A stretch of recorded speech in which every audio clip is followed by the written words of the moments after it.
Welcome back to the podcast playground. Our newest podcast is The Best Podcast. Join Jay Carter and me, Vida Best, on The Best Podcast, where the dynamic duo brings you their insider secrets to everything wonderful. Now Jay and me dive deep into the top 5 everything, from the latest cell phones to affordable wines that won't break the bank. So tell a friend, you've found The Best Podcast, where every recommendation is a gem waiting to be uncovered. Tune in weekly for your dose of excellence. Do you ever find yourself looking around your home, maybe at that forgotten corner of the garage, or a closet just overflowing with clothes you haven't touched in ages? Oh, yeah? Or maybe those old electronics just gathering dust in a drawer? We've all been there, I think. Right. It's that universal experience of being surrounded by, well, stuff. Just stuff everywhere sometimes. And the desire to clear that clutter, make some space, and ideally make some extra cash while we're at it. It's pretty powerful. Definitely. But then you think about selling it online, and suddenly you're faced with this endless list of apps and websites. It can feel totally overwhelming. Where do you even start? So many options now. Okay, let's unpack this. We've sifted through a stack of sources, market analyses, detailed app reviews, you name it, to pinpoint the absolute top apps that, really deliver. The ones that actually work well. Right. Whether you're a seasoned seller looking to maybe optimize your strategy or just dipping your toes into the secondhand market for the first time, we're here to give you the most important nuggets of knowledge. What's fascinating here is just how much the landscape of buying and selling used items has transformed. Yeah. I mean, secondhand shopping isn't just a niche anymore. It's absolutely exploding. It really feels that way. Yeah, you've got people looking to save money, obviously, but there's also this huge growing movement towards sustainability. Giving items a second life instead of sending them to landfill. It's a big part of it now, isn't it? It really is. And this creates a really thriving market for almost any used item you can imagine.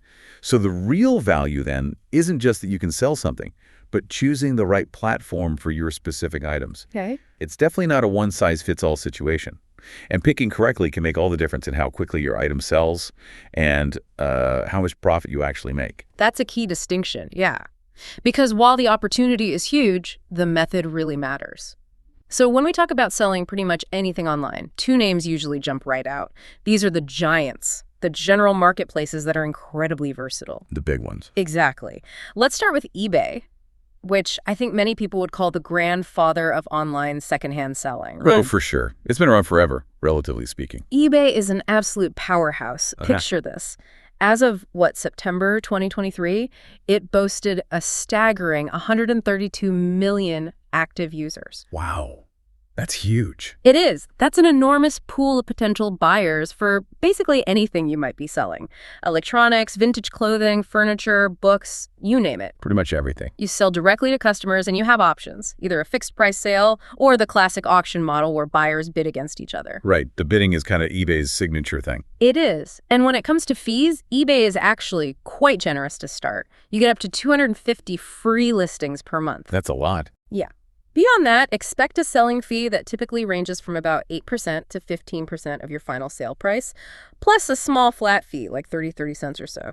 It varies by category. Okay, so it depends on what you're selling. Exactly. So if you sell something for $100, you're generally looking at maybe $8 to $15 going to eBay.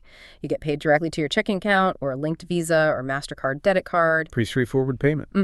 And while local pickup is an option, most transactions involve shipping, and you decide if the buyer or seller covers that cost. You have control over that part. You do.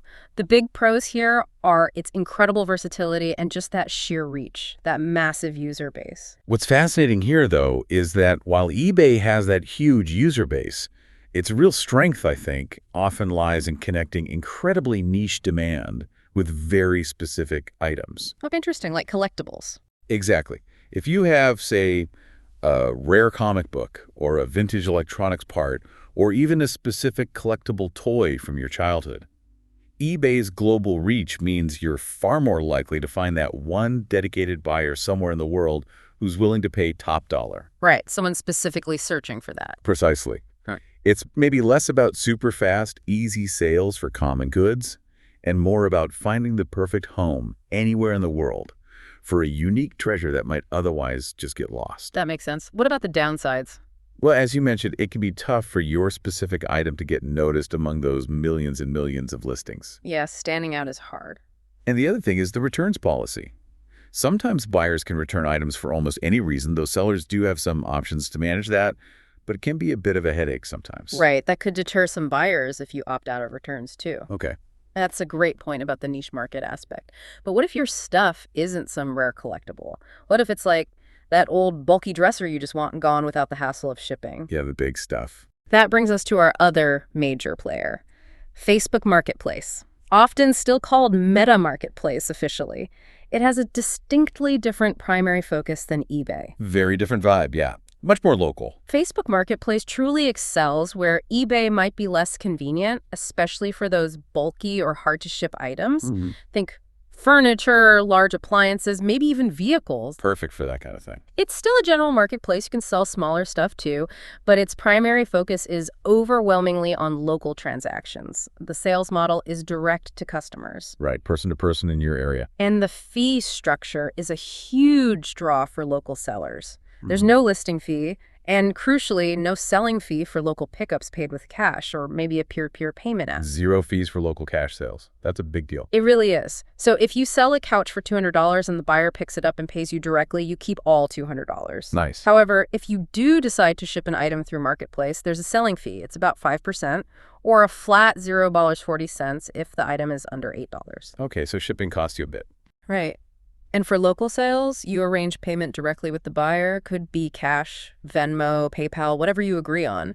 For shipped items, payments go through their system, usually PayPal or direct deposit. So you handle the money yourself for local?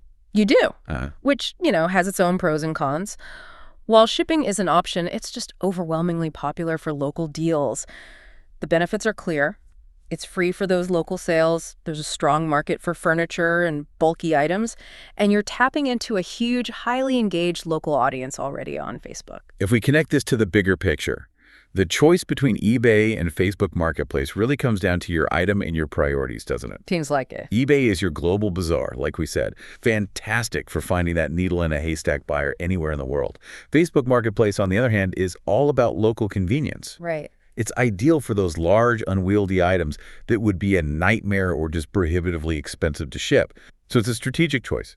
Maximize potential buyers globally or simplify logistics locally for the big stuff.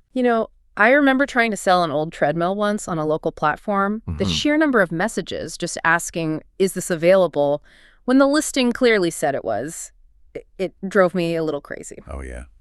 The back and forth can be time-consuming. So yes, that buyer interaction and coordinating pickups for local sales is definitely something to factor in. It takes time. Definitely. And safety is a consideration, too, for local meetups. Good point. For Facebook Marketplace, a pro tip is probably to use a public, well-lit meeting spot if you can, especially for cash exchanges. Just adds a layer of safety. Smart. So as you're listening, think about what kind of stuff you have to sell. Is it small and shippable, perfect for eBay's reach? Or large and kind of awkward, maybe better suited for a local Facebook Marketplace transaction? Good question to ask yourself. Now let's pivot. Let's talk about the specialized world of fashion. If your clutter is primarily clothes, shoes, or accessories, well, there are apps designed just for you. They tap right into that booming secondhand fashion market. Which is huge right now. Absolutely. We've all got those clothes we bought, maybe wore once, and now they're just sitting there. But today, that fashion isn't just clutter, it's potential currency. Totally. Turn those unworn items into cash. First up in the fashion world, Poshmark. This app truly shines for name brand clothes, shoes, and accessories, though you can also find home decor, electronics, makeup, even pet products sometimes. More than just clothes, then. A bit, but fashion is its core. It's a direct-to-customer model, often called a social marketplace because it has community features, like sharing listings. Right. That social aspect is key to Poshmark. Listing is free, but Poshmark's selling fees are structured a bit differently. It's a flat $2.95 for items sold under $15. Okay, simple for low-price stuff. But then for items $15 and over, it's a significant 20% cut. Wow, 20%. That's quite high compared to eBay. It is. So if you sell a designer handbag for $100, $20 goes straight to Poshmark. Your earnings accumulate in your Poshmark account, and then you can transfer them out, bank account, PayPal, Venmo, even instant transfer or a check. Lots of payout options. Yeah. Yeah, very flexible. Shipping is pretty straightforward, too. The buyer pays a flat rate, usually around $7.97, and Poshmark provides you with a prepaid shipping label, makes that part super easy. Oh, that's nice. Takes the guesswork out of shipping costs. Definitely. And a key feature, which offers some peace of mind for sellers, is their return policy. Returns are generally only allowed if the item doesn't match the description, not just because a buyer changes their mind or doesn't like how it fits. That's good protection for sellers. Less hassle with returns. Yeah. So Poshmark is excellent for selling recognizable name brands. It has a massive user base of eager buyers, and that clear return policy is a big pro. So what's the main downside then? Just the fee? Primarily, yes. That higher selling fee, especially the 20% for sales over $15, can really cut into your profit, particularly if you're selling mid-range items. And it can be tougher to sell items that aren't well-known brands. Right, so it favors recognizable labels. Seems that way. And then there's Depop, which feels less like a traditional marketplace and maybe more like Instagram, but for fashion. It has a very distinct social media vibe. Yeah, much younger feel, very visual. Depop is fantastic for used, vintage, and repurposed fashion. Think unique pieces, one-of-a-kind finds, not just standard brandings. More about the aesthetic, man. Exactly. While it also allows for things like homeware, books, art, records, cameras, its heart is really in unique clothing. It's incredibly popular with Gen Z, which gives it this vibrant, trend-driven community feel. So a different audience than Poshmark, potentially. Definitely feels that way. Like Poshmark, it's direct-to-customer with a very visual Instagram-like interface. Listing is free here, too. The selling fee is 10% of the sale price. Okay, 10%. That sounds better than 20. It does, but be aware there's also an additional payment processing fee, usually around 3.3%, plus a small fixed charge, like 0.1 and 45 cents, depending on how the buyer pays Depop payments or PayPal. Ah, okay, so it's not just the 10%. There's more to it. Right. So while 10% sounds simpler, it's actually closer to 13-14% all in. Maybe a bit more complex to calculate than Poshmark's single percentage for those higher priced items, but potentially less overall depending on the price point. Got it. Need to factor in both fees. You get paid via direct deposit into your bank account. For shipping, you have choices. You can either arrange it yourself, figure out the costs, or use Depop's ship with Depop options, which have tiered pricing based on weight, ranging from about $4.39 up to $13.49. So a bit more flexibility on shipping, maybe. Yeah, you can choose. Its key features are that social, interactive culture and the strong visual emphasis. Photos really matter on Depop. Makes sense given the Instagram feel. And Depop is also generally less particular about an item's condition compared to some other platforms, as long as you accurately describe any flaws. Vintage often has flaws, right? True. Allows for more character pieces. So the pros include its easy navigation, strong community engagement, and that mobile-first design. It's great for unique, vintage, or statement pieces. And the cons. High competition, definitely. Lots of sellers. And you can sometimes receive many notifications from buyers just liking your items without actually committing to a purchase, which can be a bit noisy. The downside of the social aspect, perhaps. Lots of interaction, not always leading to sales. Could be. This raises an important question for you, the listener. When it comes to selling your fashion items, what's your focus? Are you clearing out recognizable designer or name brands, things Poshmark excels at? Or do you have more unique, vintage, maybe repurposed pieces with a specific aesthetic? The kind of stuff that might really shine on Depop. That subtle but important difference really guides whether Poshmark, with its structure and brand focus, or Depop, with its social, visual, and vintage-friendly vibe, is the better fit for your specific wardrobe. yeah, matching the item to the platform's strength. Exactly. It's about finding where your particular style of item will be most appreciated and hopefully quickly snapped up by the right buyer. Okay, let's shift gears completely now. We've done general, we've done fashion. What if you have old phones, tablets, gaming consoles, that kind of tech stuff, gathering dust? The e-waste row we all have. Pretty much. Or perhaps you just want the absolute easiest way to get rid of any compatible stuff with truly minimal effort. There's an option for that too, designed purely for convenience. The I just want it gone option. Exactly. Yeah. Enter Declutter. Now, this platform operates on a completely different model than the others we've discussed. It's what we call consignment, but maybe even simpler. How so? Instead of you listing and selling directly to another person, you actually sell to Declutter itself. They buy it from you. Ah, okay. They are the buyer. Right. They specialize in electronics and entertainment products, phones, tablets, gaming consoles, but also old media like CDs, DVDs, Blu-rays, video games, even books. Wow, CDs and DVDs too. Yeah. And interestingly, they even buy broken electronics, things they can refurbish or recycle responsibly. That's great. Even broken stuff has value. It does. And there are no listing fees, no selling fees for you as the seller, because Decluttered just gives you an upfront offer price for your items. So you know exactly what you'll get before you send it. Precisely. The process is incredibly simple. Yeah. You scan the barcode on your CD or game or enter the details of your phone or tablet. You get an instant offer price online. Instant quote. Nice. If you accept it, you print a free shipping label they provide, assuming your stuff is worth over a certain amount, like $5, box it all up, and mail it to Declutter. Free shipping label too. Yep. Once they receive and check your items, they pay you, usually within 24 hours. Payment options are PayPal, direct deposit, or they can even mail you a check. Super fast payment. It seems very efficient. The pros are obvious. It's extremely convenient. No need for photos, writing listings, dealing with buyer questions, or shipping individual items. The sale process is quick. Minimum effort required. Pretty much. Plus, it strongly supports sustainability by giving items a second life through refurbishment or ensuring proper recycling if they can't be resold. What's fascinating here is how Declutter perfectly illustrates that trade-off many of us consider.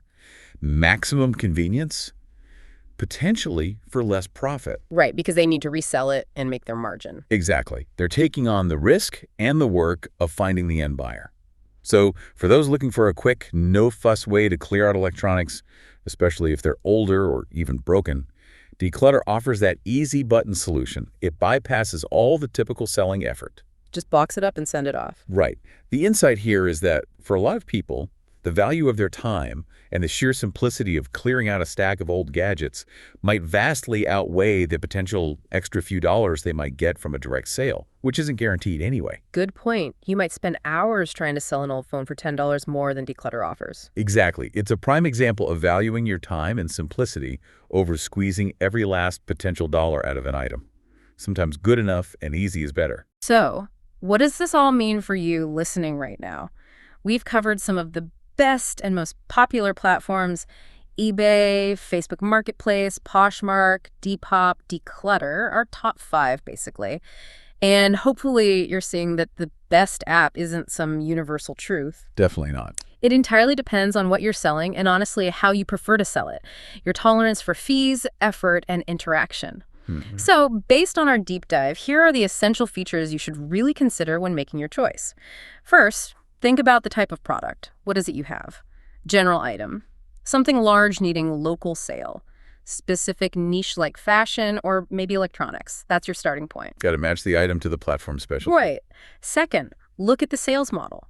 Do you want to sell direct to customers? Handle the photos, the listings, the back and forth messages, the shipping yourself? The hands-on approach. Or do you prefer a consignment model or something like Declutter where someone else does the heavy lifting, even if it means you get a slightly lower cut of the potential profit? Convenience versus control, basically. Yeah. Third, and this is a big one, the fees. Always dig into the details. Listing fees, transaction fees, payment processing fees. They add up. They really can. For instance, we didn't dive deep on Mercari, another popular general app, but they typically have like a 10% selling fee plus a payment processing fee of maybe 2.9% plus $C$50 per sale. So you're looking at around 13% plus 50 cents going out the door. You really need to understand how these combined fees impact your actual take-home profit. Read the fine print on fees, always. Absolutely. Fourth, consider shipping versus local pickup. Do you have bulky items that are just realistically best sold locally? Or are you comfortable packaging and shipping things nationally or even internationally on eBay? Logistics matter. They do. And finally, maybe most importantly, weigh the effort versus profit. How much time and energy are you realistically willing to invest in selling this stuff versus how much money you actually want or expect to make? Are you just looking for a quick buck to declutter, or are you maybe trying to build a small side hustle? That's a really personal calculation, isn't it? And, this raises an important question. Sometimes paying a slightly higher transaction fee, like Poshmark's 20%, might be entirely worth it if it means you actually sell your product quickly to the right audience. Interesting point. Better a guaranteed sale at a higher fee than no sale at a lower fee? Exactly. It's about finding the right market for your specific item, the platform where the buyers who genuinely want what you have are actively looking and willing to pay. Don't just chase the absolute lowest fee percentage. Good advice. Think critically about where your item will genuinely find a new home. If a platform, even with higher fees, connects you to that ideal buyer faster and easier, well, that's arguably a better return than having an item just sit unsold for months on a theoretically cheaper platform. Yeah, an unsold item makes you $0 regardless of the fee structure. Precisely. It's almost like these apps are forcing us all to become little micro-entrepreneurs, aren't they? Managing our own tiny online stores right from our living rooms. It kind of feels like that sometimes. So, this deep dive has hopefully given you a real shortcut to understanding this, well, somewhat complex landscape of selling apps. You're now, hopefully, much better informed. Armed with knowledge. Exactly. Equipped to choose the perfect platform, or maybe platforms for your needs, and ready to turn those unused items into some extra cash, which always feels good. It does. And beyond just the money, and this is maybe a final thought to leave you with, consider the environmental impact too. Every used item you sell isn't just a transaction for your wallet. Right. It's a small, but I think significant step towards reducing waste, consuming less new material, and giving something a valuable second, maybe even third life. That sustainability angle again. It really is. Yeah. So maybe ask yourself, what seemingly insignificant item might you have sitting around right now that with the right app, the right platform, could find a new purpose, make someone else happy, and make just a small difference in the bigger picture? A great question to end on. Now go forth. Declutter, find the right app, and maybe get paid.